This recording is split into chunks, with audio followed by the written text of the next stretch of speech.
Hello, everyone. We're Matt and Lisa Jacobson. And this is Faithful Life Podcast, Marriage Weekend Edition, where every Friday we take just a few minutes to talk about one simple way for you to enjoy a better weekend together.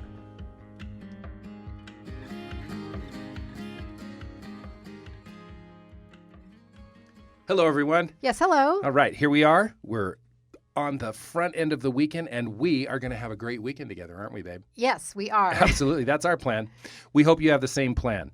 All right, so we are going to talk about something just so simple and so big, like everything else in marriage, right? A lot of those simple, straightforward things. What we're going to be talking about is who's in first place. We're going to get to that in just a minute. Before we do, just wanted to remind everybody that, first of all, we're massively blessed by the people that have become partners with us in this ministry. But we still need more people to be part of this. And so we're asking you to seriously consider, if you're enjoying the podcast, please go to faithfulman.com/donate. A simple $5 or $10 monthly gift makes a huge difference. So if you could do that, that would be a blessing. If you did leave a $10 monthly gift, that's like $1.25 per podcast episode. And that's pretty reasonable, right? Because it's worth more than a cup of coffee, let's face it, right? Okay. Yes. Anyway, I hope so. But thank you for those who have. And if you would consider doing that, we would really be blessed. Go to faithfulman.com/donate to leave a monthly gift there. So thanks very much. Oh, and so, hey, we wanted to tell you guys we have some really exciting news. Our books are launching October 1. Yeah, that's coming Tuesday, by the way. Right around the corner, babe. Why don't you tell us a little bit about those? Okay, well, we actually have 2 sets of books, if you can believe it. So we have our 100 Ways to Love Your Husband and 100 Ways to Love Your Wife. And you might be familiar with those books because they were previously self-published by us, and they ended up being this surprising, amazing big hit, which we're so happy for. But they're being re-released. And we also have our new books, which are the 100 Words of Affirmation every husband needs to hear and 100 Words of Affirmation every wife needs to hear. And you can buy those books individually, but if you buy them as a bundle, which they are available, like on Amazon, those kind of places, they're actually 25% off than if you did buy them individually. So it's a really good deal right now. And I don't know how long that deal's going to last, but if you pre-order them, they guarantee that price. Well, and plus Amazon just made the bundle a Prime item. So yes, not only do you get that 25% off, but the shipping's free too. So that is just really cool. We're really excited about it. And one last thing, the books make fantastic gifts. Of course, Christmas is right around the corner. And the reason I know that is because I was in Lowe's the other day and the Christmas trees were right next to the skeletons for Halloween. Yes, that's true. So anyway. Never too early. But we had quite a few people have told us they were already buying these bundles for Christmas gifts, for newlyweds, for their Bible study group. I can't believe how many people messaged me today that said they were doing this. And they're frankly good for anniversaries too. Yeah. Just to remind you why you love each other and do the old tune-up. But anyway, so there you are. Book bundles out, and we hope you check those out. In fact, we hope you go buy them. A bunch of them. Okay, a bunch of the bundles. All right, so hey, let's get into our topic today, our marriage weekend topic. So I said it's about first place. Who's in first place? And fact of the matter is sometimes our spouse isn't first place in our home. Sometimes the kids have wheedled their way in there, and somehow our spouse has to compete with them on an equal footing for our time, for our attention, for our affection, and we get our priorities kind of messed up. But you know what, folks? The wise wife, and the reason I'm saying the wise wife is because Lisa tells me she thinks, well, what do you think? I think women tend to struggle with this more than men. Generally speaking, there are exceptions. And I think it's just because it's the way we're made, that we have a heart for our children, which is a good thing. But sometimes that heart can get a little out of order. Yeah. Well, it is true that it does go both ways. So, but just for starters, the wise wife loves her children by keeping her husband first place in her heart. True for the guys too. You know, you wouldn't have to know me for long to conclude that I'm a mom who's crazy about her kids.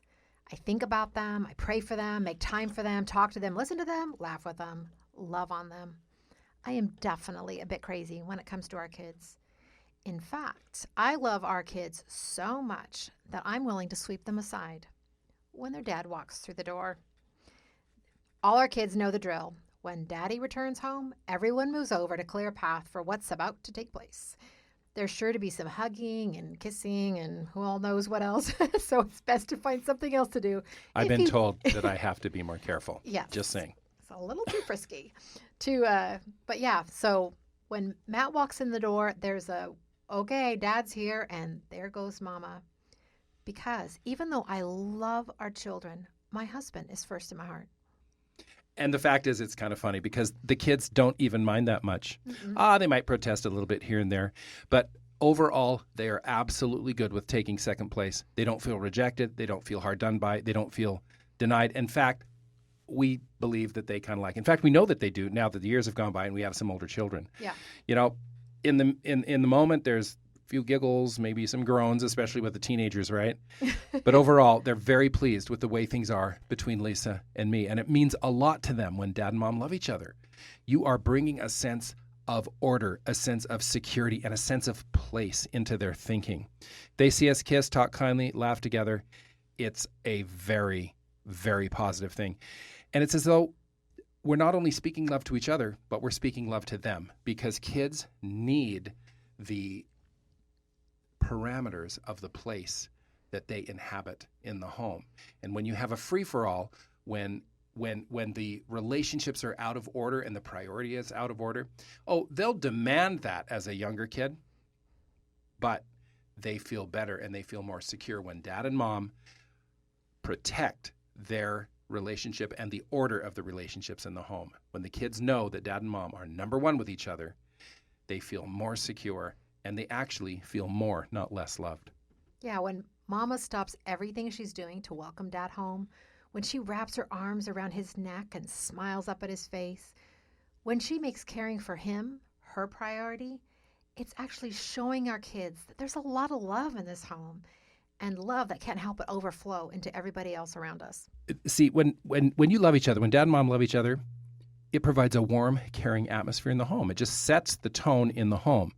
And when the kids know that there is a time that they are not allowed to come in, they are not allowed to bring, the chaos, the concerns, the excitement, whatever it is, whatever the emotion is, they're not allowed to actually invade this space of dad and mom prioritizing each other, spending time with each other.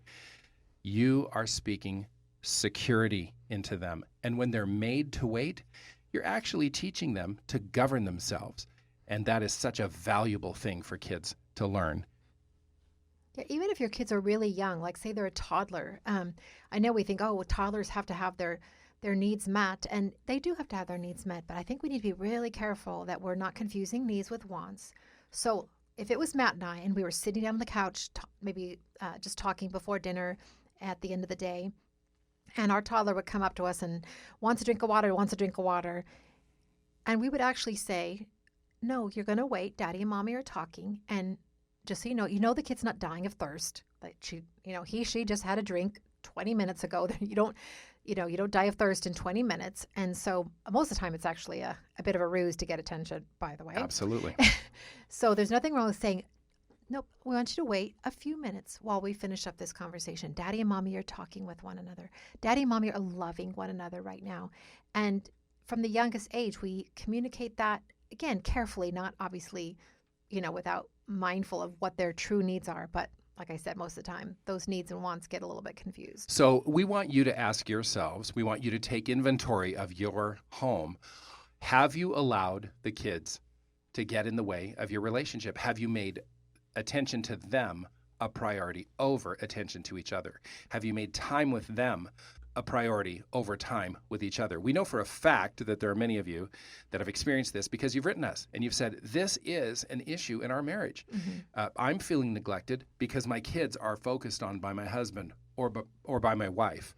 And this is a huge mistake. It seems like you're being loving. It seems like you're doing the right thing by giving them the attention that they demand. But the fact of the matter is, kids will demand exactly 100% of the attention that is available and given to them, right? In order to teach them this priority, you have to be proactive in saying, no, this is our time. No, you can't interrupt. No, we're not going to focus on you right now. And by the way, your hair is not on fire, even though, every 3-year-old thinks it is because he can't find his block or whatever he wants in the moment. Well, that can be true even for an 8-year-old or a 12-year-old one, if that's the culture that you have in your home. And I think that's the confusing part, is that children's needs are so obvious and always so urgent. And so if you're married to, like, just say it's me, and this is talking about my husband, and Matt's a grown up, right? He can wait. He can wait for this child and that child. But as a mother of 8 children, can you imagine how long the guy would wait? Yeah. You'd still be waiting for my attention. And so that's the part we have to be also clear in our minds that whoever's loudest doesn't necessarily win. Exactly right. And don't wait for your spouse to be the one that's screaming to get that attention. Consciously make that decision based on what is the appropriate order of your home, not just what's loudest. So your husband, your wife should never, ever feel like they have to compete for time and for attention against the requirements, demands, needs, and urgencies of your children, regardless of their age. They should never feel like they're made to compete. They should never have to compete. They are number one. They are first priority. And so when you're speaking that message into your child, into your young man, your young woman, depending on their ages, you're also speaking this message into your wife's heart, into your husband's heart. No, you are my priority, and I'm not going to let the demands, these constant, endless demands of a child for attention, get in the way of you being my priority. You're not just teaching the child this, you're speaking something really powerful to the heart of your spouse. And if you're listening to all this and thinking, oh, this makes me feel so divided, now I have to divide my time between my husband and my children, that's not actually accurate. Because right. Yeah. no, it's not, because not only is this a benefit to your marriage, a benefit to your spouse and to you, but it's truly a benefit to your children, because all of that love that you're sharing with each other, it trickles down and it gives your children a sense of security. It gives them a model of what a loving relationship looks like. So these are powerful things. So please know and be comforted that, no, this is a great way to love your kids when you're loving their dad or their mom. And this has been the way that we've walked from day one. And just saying, we've got 4 adult children out of the house and a couple of adult children in the house. Mm-hmm. And they want marriages like our marriage. Yeah, now that our children are older, they've communicated this to us. They've said one of the best things they loved about growing up in our home was the way we loved each other. And the more they were out and about in the world, the more they appreciated, I think, even that kind of relationship we enjoy and the home that they had. So maybe they don't get it when they're 3 or even 8 or 12, but over time they will grow to appreciate, and it will bless them. Bless your kids. Absolutely. So here we are, right on the front end of the weekend. Communicate with your spouse. You are my priority. Walk this way. Take inventory. Ask yourself. Oh, better yet, ask your spouse. Yeah, if you're a wife listening to this, I would encourage you this weekend to sit down with your husband, maybe over a cup of coffee on Saturday morning, and just ask him directly, have I ever made you feel as if you are unimportant compared to the kids? And have you ever felt passed over by me? It's just I'm always looking over the kids' needs first. And let him know, I never want you to feel that way. So I want to make those changes that are necessary so that you know without a doubt that you are my number one. Absolutely. Husband to wife, wife to husband, have that conversation. And if the answer comes back that your spouse has felt that way, so easy to make a massive stride forward. Just apologize and ask for forgiveness and tell him or her that you're going to make that change and you're going to help the kids understand it, and you are not going to walk that way anymore. It's such a great way to speak love, respect, and value into the heart of your spouse, and that's part of what it takes to have an awesome marriage weekend together. So God bless you, everybody. We hope you have a fantastic time together. Just before we leave, one last reminder for those of you who want to partner with us, please know that we need help with the expenses of the podcast. And the way to handle that is faithfulman.com/donate. Please leave a monthly gift. $5, $10 a month makes a massive difference. Those gifts are not too small. And so we want to thank you so much for those who have, and for those who will. That's where you go to do it. faithfulman.com/donate. Thank you so much for considering that. And then don't forget, our books are coming out. We're really excited about that. If you pre-order them right now, you get 25% off for the bundles. And hey, we wrote them for you. And they really are a window into how Lisa and I have conducted our marriage. And they are those principles and the teachings in them, they're not rocket science. They're actually quite simple in many respects. But it's the reason that we have a beautiful marriage, because those are things that we have walked in as we've sought to be obedient to the teachings of the Word of God for our marriage. That's right. That's right. We think you'll really be blessed and encouraged and enjoy them. So go have an awesome weekend together, okay? All right. All right. God bless. Bye, everybody.